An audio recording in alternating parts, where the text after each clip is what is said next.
Hi there, YouTubers, and we're doing what we do about every month in the winter time, and we locked out. This is the first I can remember in a long time where there's no snow on the ground. It's been like plus 9-10 degrees and just raining like crazy. So we're going to easily be able to get to our RV so we can check it out, start the engine and look for the mice that might be caught in the traps, because we always keep lots of traps set in our RV. So, see you in a second. Camper's right there. Been sitting here all winter. Tires sinking in the ground. Perfectly normal. Anyway, gonna go in, check all our mouse traps, start the engine up, and make sure nothing's out of order. And there's a mouse trap we keep out here where the hoses are exposed in one of these storage bins. So we'll just get them sorted out too.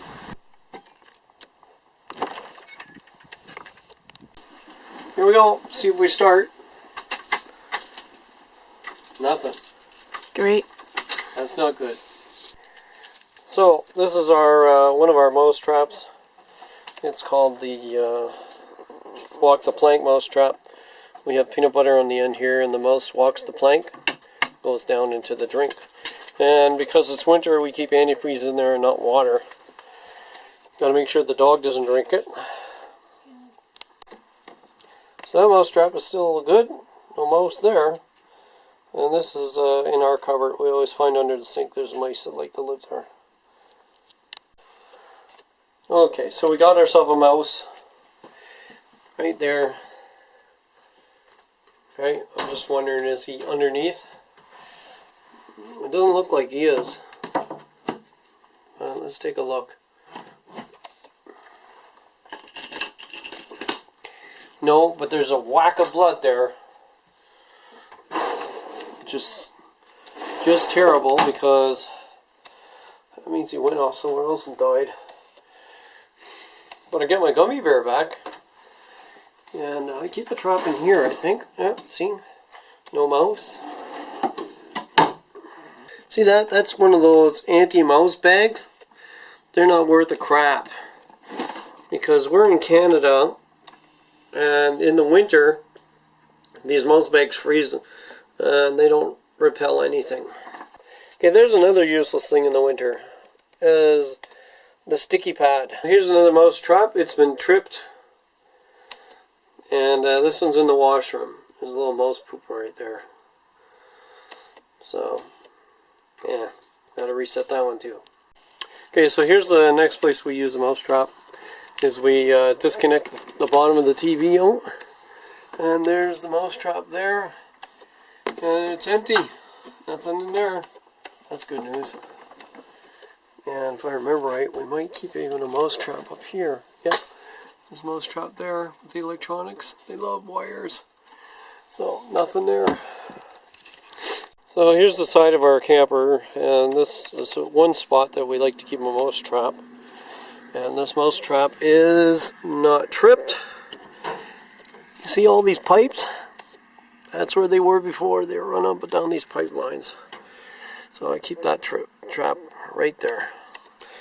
Entice them, because they like the smell of the barbecue. They go around there too. So lesson learned, I'm never going to do that again. Usually every year I can get to my vehicle and just start it up, no problem. So from now on, I'm going to always disconnect the negative side of the battery, and if I come here to start it up, I'll reconnect the negative side.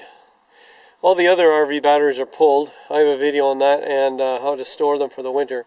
So this one here, I've just disconnected it all, and I'm going to take it and put it in the car and take it home and charge it up. Hopefully it'll last a year if I haven't totally killed it.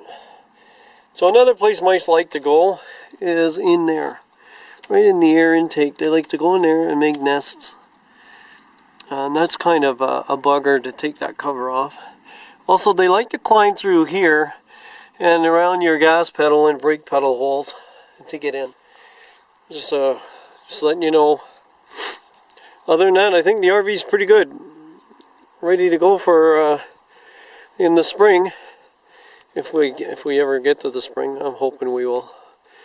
It's just, I know nature's fooling us right now, giving us nice weather for in the middle to end of February, and I know it's going to change. I just have a gut feel. Anyway, I'm going to close up, get the battery put in the trunk, and head out of here.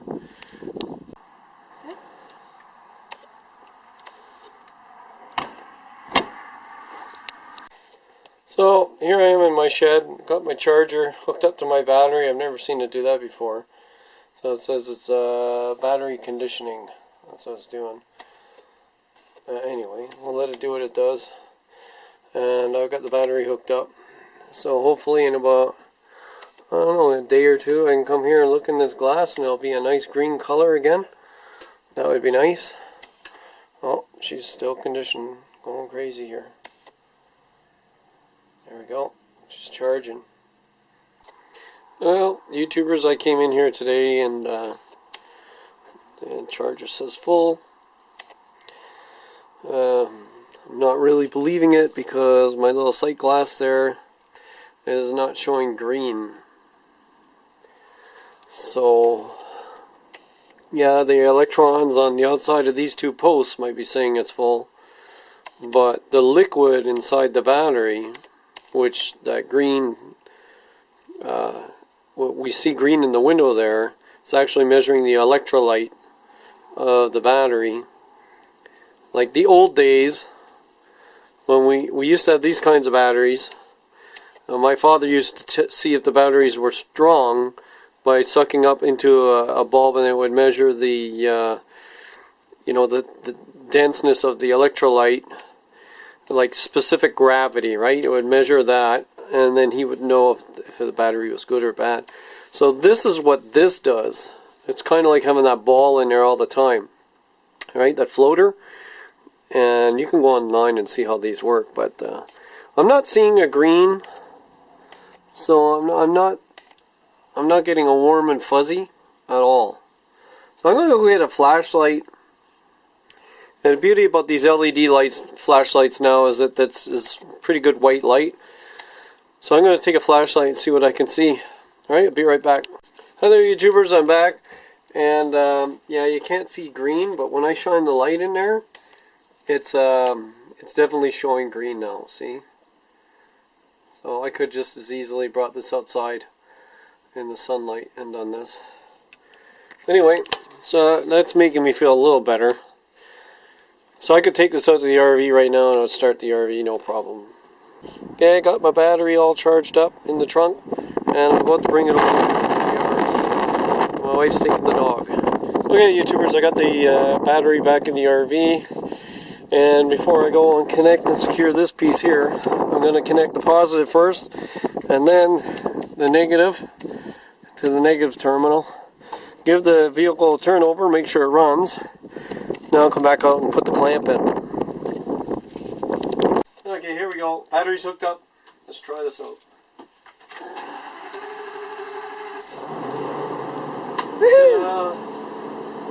Cool.